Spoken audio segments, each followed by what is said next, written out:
歌ってみたの作り方知ってますか？どうもこんにちは。超メタル系ステノコ VTuber の猫じゃいです。今回はですね、この動画1本で誰でも知識ゼロから歌ってみたを作れるようになると断言します。これだけでいい。マジで。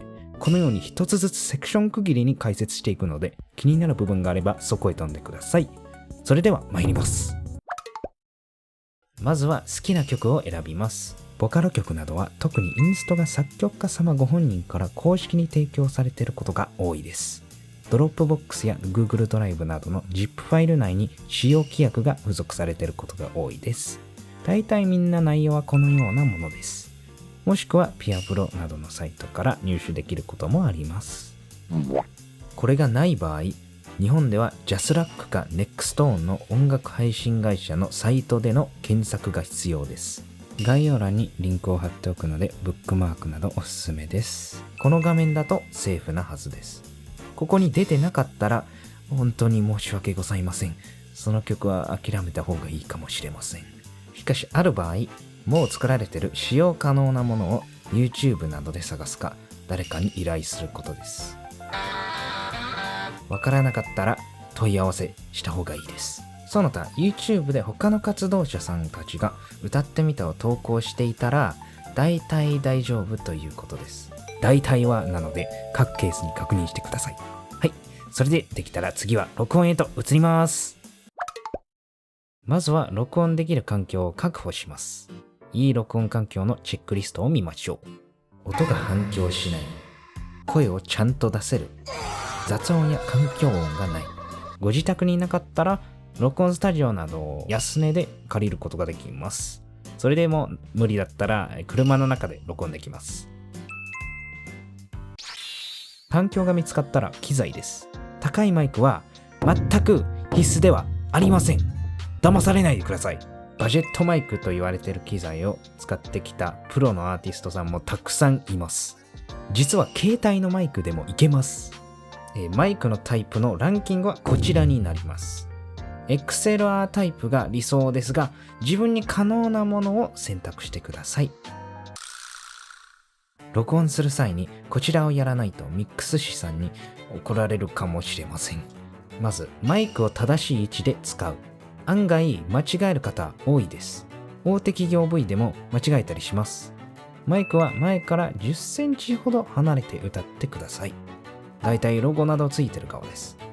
ここが大事なんですが、マイクは近いほど低音が大きくなり音量も大きくなります。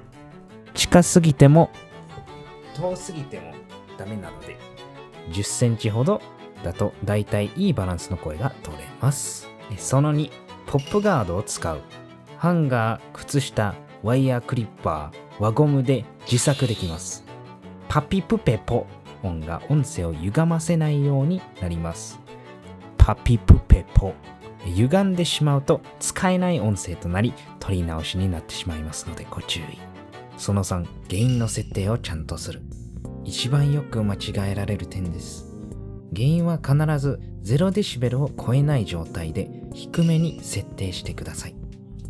こうしないと音割れが発生し、音割れポッターみたいな音声になります。取り直しです。その4、すべて分けられた生音声のみのファイルでの提出。ロスレスファイル形式、ウェーブフラッグなどが好ましいです。ファイルごとに声が全く重なっていないように、ファイルが多めでもいいので、トラックごとに提出をお願いします。ミックスを依頼する際には、この情報があれば一番やりやすいです。曲の BPM、生歌トラック、ハモリのトラック、そして動画を依頼するときには、この情報があればやりやすいです。ファイルの詳細、解像度、DPI、ファイル形式、何個のファイルの提出、予算、提出期限、原曲のリンクと歌詞、自分のキャラクターなどの3面図、参考画像、できるだけ細かく伝わるようにすれば修正が必要になる確率が減ります。完成です。これであなたも歌ってみた動画の作り方を全て基本のことは習いました。まだ不明点などありますでしょうか？コメント全てに返信しますので、ぜひぜひ聞きまくってください。需要があればパート2も作ります。また自分も歌ってみた動画を何件も上げているので、ぜひよかったら聞いてみてください。それじゃあ見に来てくれてありがとう。よかったらチャンネル登録、グッドボタン、Twitter のフォローよろしくお願いします。それじゃあまた次回お会いしましょう。お疲れ。